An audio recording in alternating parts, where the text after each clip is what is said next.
Hey guys, thank you again for joining my channel.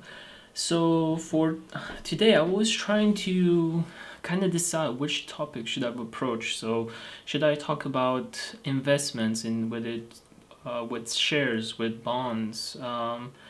Should I try to figure out which stock maybe to explain to you guys and strategies? But I think most of us start jumping into really complex things without thinking about the basics. So before we talk about what should you do with your money and how to invest it, maybe we should talk about trying to get some money to invest. Because I think we all go again way into complex theories and trying to figure out some really complex strategy, but I was hoping for, when it comes to today's video, to discuss pretty much the difference between a liability and an asset.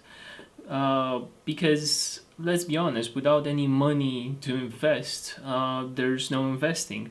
And before jumping into really different and complex strategies, let's figure out how to save money and try to restrain ourselves into different items, and then we'll figure out how much money we should invest and where should we invest it, and what areas. So let's kick today's discussion with assets versus liabilities. Okay guys, so you can find online quite a lot of definitions when it comes to what is an asset and what is a liability.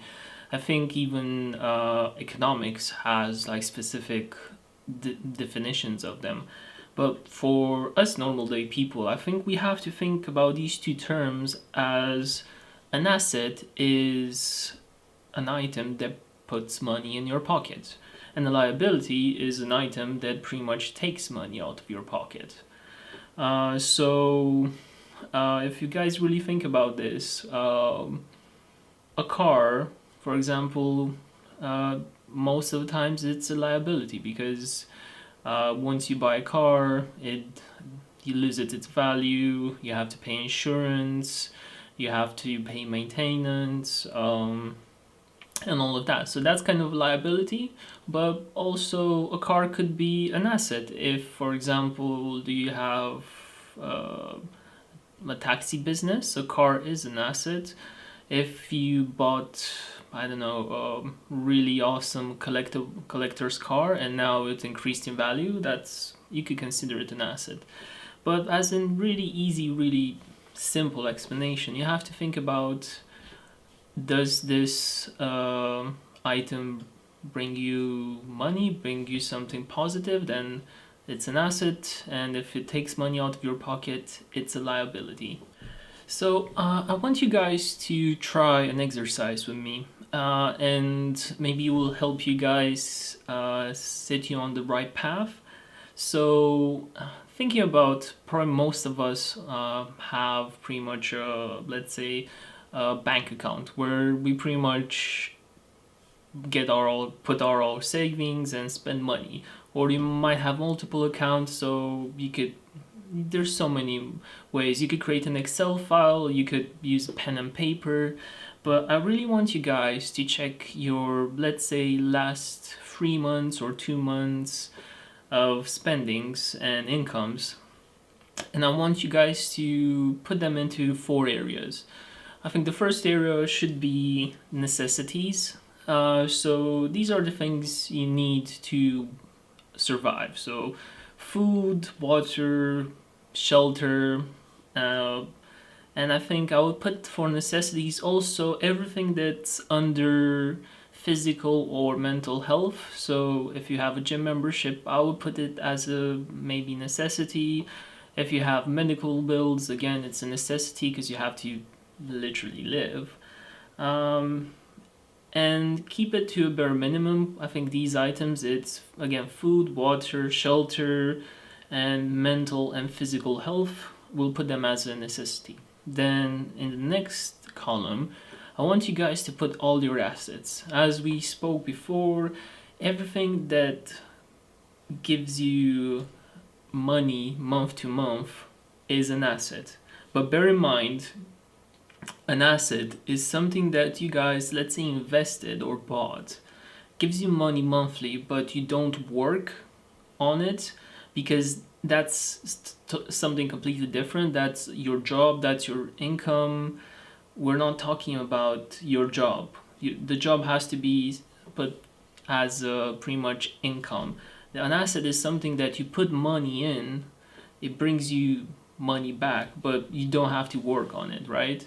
So I'll give you a quick example. If you have bought a property to rent it out, and you have a company also that manages it, so you don't have to touch anything. That company just that property just puts money in your pocket every month. You don't look at it, you don't worry about it. That's an asset. For example, if you buy, let's say, shares online, and that share pays you a dividend, okay, that's money in your pocket. You don't That works non-stop for you. You don't need to put any effort in. That's an asset. Cool. And then another column is going to be your liabilities. Again, as you spoke before, liability is something you have bought or invested, and it's taking money out of your pocket.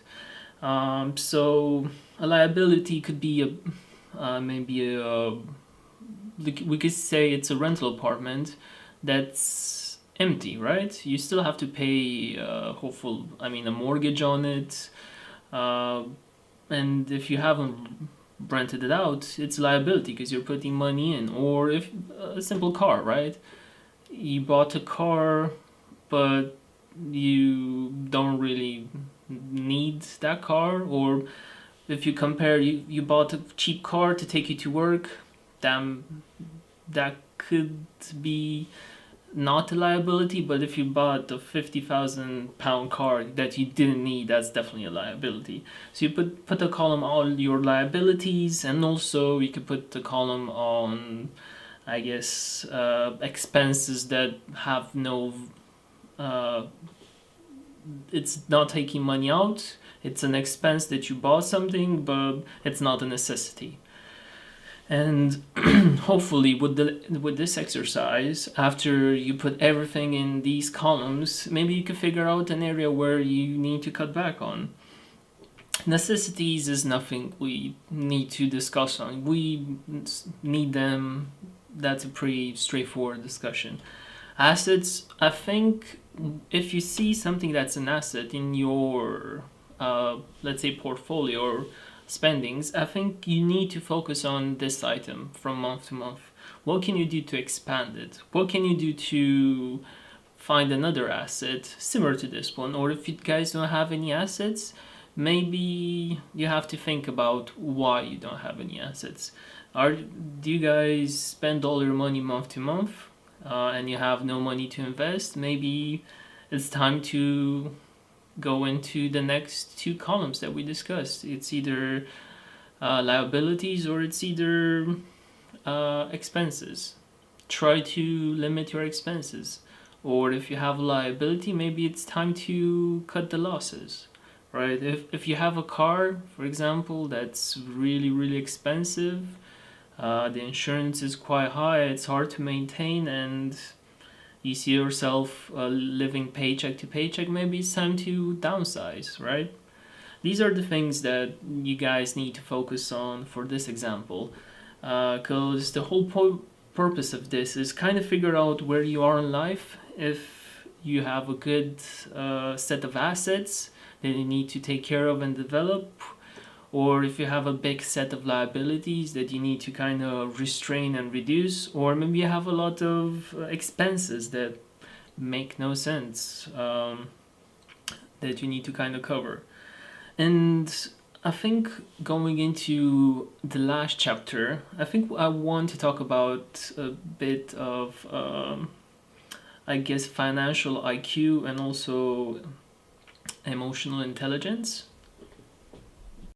Okay guys, so you might be wondering why I put this chapter here at the ending. When it comes to emotional intelligence and financial IQ, I don't want to go really deep in these subjects because I think these quite need their own separate video, but I really want to use this area to kind of ask you guys to be really honest with yourselves. Because we did previously an exercise where I asked you to created those 4 columns when it came to necessities, assets, liabilities, and expenses. But I really want you guys in this chapter to kind of think about what's your current state of mind and your sentiment when you kind of wrote those down. Because I think we as people, because let's be honest, everybody has emotions. It's not like we're robots. So I really want you guys to think about and read again what you put in the previous exercise, because you might be correct or you might be wrong, but try to think about, are you actually 100% real with yourself when you put something in an asset? Or do you think all the things you put in is an actual necessity? Because every time we create these lists, especially the first time, if it's your first time creating this exercise, and I'm the same as you guys. First time I tried this for myself, I was like, I'm having all these necessities and assets, and I don't have any expenses nor liabilities. I know what I'm doing, and I think after a couple of days thinking a couple of times on it, because this sounds really easy, something that it's an asset, puts money in our pocket. But I'll give you a really great example that I think it's gonna trick a lot of people, and they kind of tricked me. Some items could move from assets to liabilities and vice versa. So for example, we spoke before, if you have, let's say, a house, you just bought a house, it's the thing you always wanted and you think it's a necessity because it's your shelter, right? This could also be a liability if you guys are not careful. So let me just give you an example. For, let's say, a person, let's call him Andrew. So he bought himself a small flat.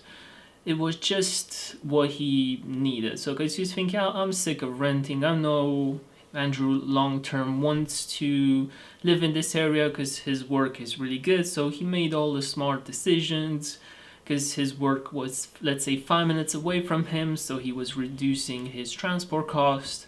It was nice. It was efficient. It ticked all the boxes. Everybody, including myself, would agree, and hopefully you guys, it's a necessity, right? It's his shelter. Well, he did really good at his job, he got a bit more money, and he's thinking, might as well upgrade, because that's what us people normally tend to do. So what he did, he bought a house, right? So this is Andrew 3 years from, or 5 years from now. So he sold his flat and got a mortgage also on a house, right? So the house now has 3 bedrooms. It's quite far away from his work, and where we are now, right? You would say the house, is it a necessity now because it's shelter? Well, not really now, because he has a bigger mortgage. He has to pay for transport, and right now the flat was a necessity. It got transformed into a house, and it became a liability because he has to pay the mortgage month to month to month, and it's not bringing him any profits. And okay, let's say the house is currently, let's say, having a $500 mortgage, right? So this is just hypothetical, guys. But the house has 2 rooms, and Andrew was thinking, it's quite annoying having these monthly payments. And let's be fair, I'm not using these 2 rooms. Let me just rent out both rooms, right? Well, because they're sitting there for nothing. Because Andrew got used to his flat, really small room lifestyle, so he doesn't have too many clothes, doesn't have too many need for the other 2 rooms. So Andrew now rents out a room for $400. He found 2 tenants, and now he's making $800 on both rooms. Well, after he pays his mortgage and his bills, the house generates let's say $150 per month at the ending after he made all the payments. So the house now became an asset again, right? So again, it's all about, I want you guys to think when it comes to your emotions. Do you attribute something to have way more value than you think? And can you do something about that? Maybe your house now is a liability, but if you have the option to rent a room or two, who knows?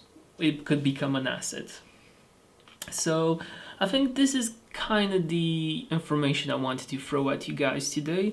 Nothing too complex, just the basic. Try to figure out where are you in life? What are your necessities? What are your assets? What are your liabilities? And what are your expenses? Taking out your job as an income outside of this, where are you now, right? And I think I really want you guys for the future to focus really on your assets, right?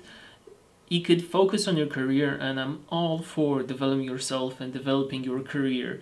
But if you spend every time all the money, at the end of the day, it doesn't matter if you just go up the corporate chain and you'll end up spending the same. The more you earn, the more you spend. That's you're just sitting in the same place. Doesn't matter if your career goes higher and higher, right? The point is try to focus on your assets. And if you don't have any assets, it's time to think about creating an asset or researching on an asset. But to do this, you have to reduce your expenses and your liabilities. And I think that's all for today, guys. Hopefully this kind of exercise opens your eyes. Maybe you could increase your assets in the future, and all the best to you guys. Have a great day. Take care, guys.